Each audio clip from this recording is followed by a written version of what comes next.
Welcome to the Real News Network. I'm Anton Warnchuk in Baltimore. And here to give us a report on immigration policy at the U.S.-Mexico border is Jeff Faux. Jeff Faux is the founder and now Distinguished Fellow of the Economic Policy Institute in Washington, D.C. He's an activist, economist, and writer, and has written extensively on issues from globalization to neighborhood development. His latest book is The Servant Economy, Where America's Elite is Sending the Middle Class. Thanks for joining us, Jeff. Thank you for asking. So it's good to have you back on as a regular contributor. What do you have for us this week? Well, this week the media is absorbed with a foreign policy crisis in the Middle East. But there's a crisis occurring on our own border, in our own neighborhood, so to speak, that's probably more important for the average American than the question of whether militant Sunnis or corrupt Shiites run Iraq. For the last few months, last 6, 8 months, uh, thousands, tens of thousands of children have been pushing across the U.S. Border between Mexico and Texas in a desperate effort to flee poverty and violence and hopelessness in their countries. There are overwhelming facilities down there. The detention centers are overcrowded. The immigration service doesn't know what to do with these kids. Some of them get put on buses and they're to be sent to families someplace. It's a mess. And it's quickly deteriorated into politics, of course. The Democrats, the Republicans blame the president. The president says it's a humanitarian crisis and we have to act. And so we do. But lost in this debate is the question of U.S. responsibility for the basic causes of this tragic immigration to the United States. Immigration politics in the U.S. focuses on the U.S. But, the question of what to do with people who are arriving here misses the point of how they arrived and why they arrived. People come from somewhere. And in this case, 95% of these children are coming from Guatemala, Honduras, and El Salvador. Now, this just happens to be 3 countries, along with much of the rest of Central America, that the U.S. has dominated and controlled for the last 100 years. Well, exactly. What role has U.S. foreign policy in Latin America and Central America played in driving this immigration? Yeah, well, to answer that question, start with another question. If the United States is skilled in nation building, which it says it is, why are these economies such social and economic disasters? The answer is we have not run these economies for the people there.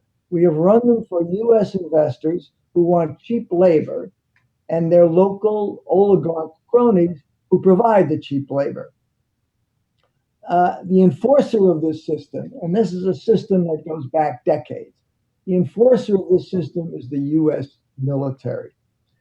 Whenever people there have challenged the rule of these oligarchs and these repressive governments, the United States has run to the rescue of the oligarchs. In 1954, famously, Guatemala elected finally a left-leaning reformer. The first thing that happened was that the United States organized the Guatemalan military for a coup and an attack, and they drove the president out. It was followed by 30 years of savage repression. 150,000 people murdered in that little country over that period of time. Today, the same rich families and the same military control Guatemala. I was in Guatemala recently, and people told me they were afraid to take a bus because what happened is that every once in a while, armed thugs, would come aboard the bus, shoot the driver, and rob the passengers. A few days later, I was talking to a young man who said, no one can get a real job in this country unless they're connected to one of the 5 or 6 ruling families. So everyone wants to immigrate to the United States. But it costs $10,000 to hire a coyote to take them here. Where are you going to get the $10,000? They borrow it from the criminal gangs. Most of the time, people never make it. And they find themselves back in Guatemala owing $10,000 to some pretty bad people. And those criminals gangs say, give us the money, this is in his words, or we'll kill your mother, or come work for us. And your first job is to put a mask on, take a gun, get aboard a bus, shoot the driver, and rob the passengers. Uh, Guatemala is a basket case under the regimes that we have supported. Same thing in Honduras. 1963, a reformer got elected. We supported a coup to get rid of him. 2009, another reformer gets elected. We support another coup. Now, 2009, the Obama administration publicly said, "Oh, that's terrible," and they denounced it. But privately, they paved the way for the military-run government to stay, and the oligarchs once again triumph. Um, in 2011, this is some of the latest budget numbers that we've been able to uncover. We exported $1.3 billion in military electronic equipment to Honduras. Now ask yourself, what is Honduras? Who is Honduras defending itself against? Who is invading Honduras? The answer, of course, is nobody. Now, the rationale is this great war on drugs. In the last 30, 40 years, billions of US dollars have gone to the military in Central America ostensibly because of the war on drugs. Now, after 30 or 40 years, it's quite clear that the war on drugs is a failure.